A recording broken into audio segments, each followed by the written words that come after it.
Hey, what's up you guys? My name is Trent and welcome back to my channel.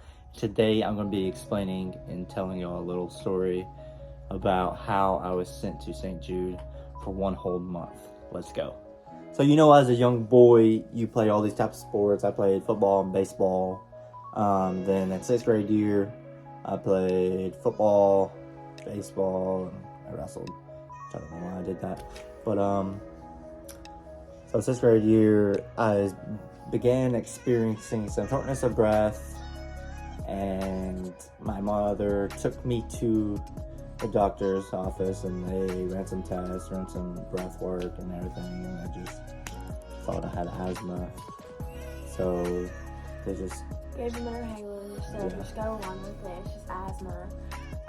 So he goes on with it for however long. 7th grade year came, and then In the middle of your went through football season, and then beginning of baseball season is when one day in gym I was running a fever, and just a low grade fever, like 99. And then they just called my mother, and my mother came and got me, and she took me straight to the doctor's office. And then when I got to the doctor's office, I wasn't running a fever no more. And they still began a run test even though he really wasn't running a fever. They did regular blood work. Regular blood work didn't come back normal, you could say. And so they decided to send you where? They sent me to get a CT scan. In a hospital. They sent me to get a CT scan, and that they would call you back later. Yeah, and then me and my mother just got food and was going back to the house. And as we was going back to the house, we got a call and we got the results. It was that quick. It was they called and they told my mother I had a tumor, a pretty decent sized tumor, and the tumor was big enough to be under his rib cage that wrapped around different organs, you can say. It was big enough to be that extensive, but they didn't know for sure how big it was at the time. So they were just going off of what a CT said, not what actual look into it said. So it was just more of I guess you could say per se a guess or estimate of how big it could be, but they wouldn't know for sure until they actually got a look into it. Yeah. Hospital doctors or regular doctors didn't really know what to do with it. They didn't want to touch it. They didn't want to open it up or do anything to interfere with the tumor that he had and the extent that it was. They didn't want to lay hands on it. And so a lady that he's grown up with at his church for a very long time recommended St. Jude's Children's Research Hospital. So his mom sent in the application, which is how St. Jude accepts their kids, and that's how he got into St. Jude. Yes. And at the time, we did not know if it was cancer or anything. But we didn't really know until we got to St. Jude. And then, so we got through all the testing and everything. And then after the surgery, we just didn't know. Yeah, St. Jude did their own testing and their own look into it, and they decided that surgery was the best possible fit. They weren't canceling out cancer, and they weren't canceling out benign. They were just waiting to see what it was whenever they went into it and did some testing. Did they do a biopsy first? It was just a lot of MRIs and blood work. So they didn't go in just a little incision and biopsy it. They just went straight forward with it. Yeah. So did some CTs, did more scans, did more blood work, went into it, and then your doctor said that it was time for surgery, and your doctor only. My doctor, I was the only one scheduled that day for surgery. My doctor thought it was just going to take all day. But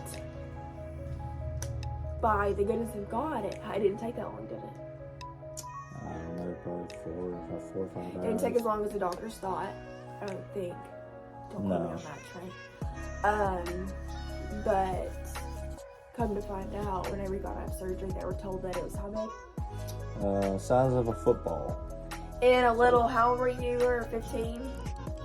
14, Seventh 15-year-old stomach That's just seventh chilling grade. right here. I had abs too. I was like, had some serious abs. But it was that size. They removed it. They did some testing on it, and it comes out also by the grace and goodness of God that it was what? A benign, A benign. and it wasn't cancer. It wasn't cancerous at And all. then after surgery and everything, I was in the ICU for 3 days. And then I was in the hospital for 2 days, and I finally got to go home. After he decided to get out of bed and eat food. Yeah, after 1 month. But then a month later, I was back into sports, playing baseball. So, But continuing on from that, he always had like the 1 month checkups, and then you had like the every 6 months, and then every year, and then now he's out of it. He's been out of it for 2 years. He hasn't gone to St. Jude to check up anything, no blood work, no anything anymore, which is really good. And now he has a what on his stomach? What does your brother call a scar. it? No, a frowny face. A frowny face. He has a frowny face on his tummy. So it goes All like the way across this. my stomach. Yeah, so he has a frowny face on his tummy, but it's a battle scar, and I try to remind him that just shows like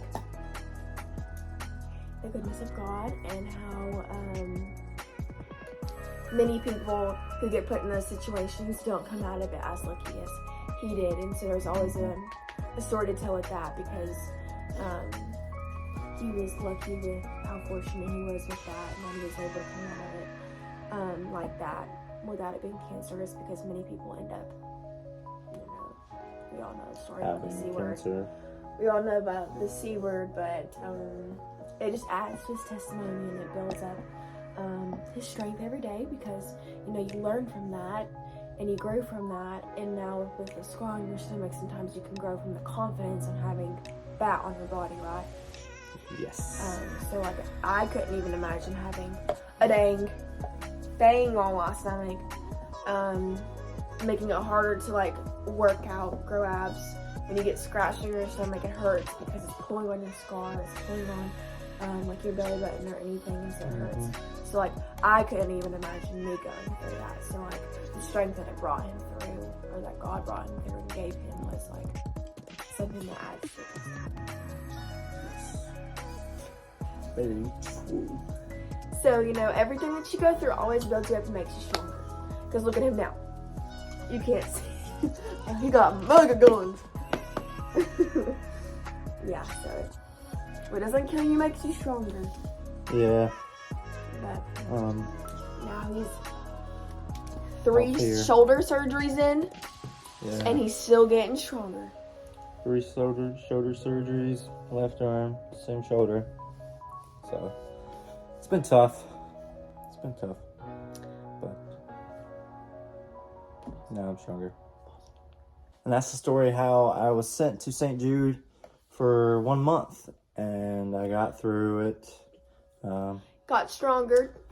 Yes. Built up the strength. Just always remember that no matter what you go through, it's for a purpose and it's for a reason. Yes. Very true. Alright, guys. Thanks for watching this story time. I hope you liked it, and leave a like and a comment below, and make sure you hit that sub button. Peace. One more thing, guys. My brother told me that if I keep saying, freaking donut.